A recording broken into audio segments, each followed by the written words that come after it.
ಹೋರಾಟದ ಇದು ಮುಗಿತ ಅನ್ನಂಗಿಲ್ಲ.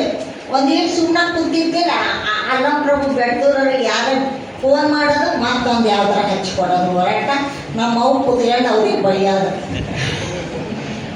ಈ ರೀತಿ ಬದುಕಿ ಇನ್ನೇನು ಧಾರವಾಡ ಬಿಡೋಕ್ಕೆ ಇಲ್ಲ. ಅಷ್ಟ್ರ ಮಟ್ಟಿಗೆ ಧಾರವಾಡ ವಿಭಾಜ್ಯ ಹಂಗಾಗಿದ್ದು ಅಪ್ಪ ಅದು ಹೆಂಗೆ ಇಲ್ಲಿ ಕನ್ನಡ ಪ್ರಾಧಿಕಾರ ಅಧ್ಯಕ್ಷರಾಗಿ ಈ ಬೆಂಗಳೂರು ಸೇರಿದಂತರೂ ಫುಲ್ ಅದೇನು ಕಾಮನ್ ಆಗಿಬಿಡ್ತು ಹೋರಾಟ. ಅದು ಎಷ್ಟರ ಮಟ್ಟಿಗೆ ಆಯಿತು ಅಂದರೆ ಯಾವಾಗಾರ ಒಮ್ಮೆ ನಾವು ಅಪ್ಪ ಇನ್ನೂ ಮನೆಗೆ ಬಂದಿಲ್ಲಲ್ಲ ಅಂತ ನಮ್ಮ ಊಗಂದ್ರೆ ಅಲ್ಲೆಲ್ಲ ಪೊಲೀಸ್ ಸ್ಟೇಷನ್ ತಗ ಕೂತಿರ್ತಾನೆ ಬಿಡ.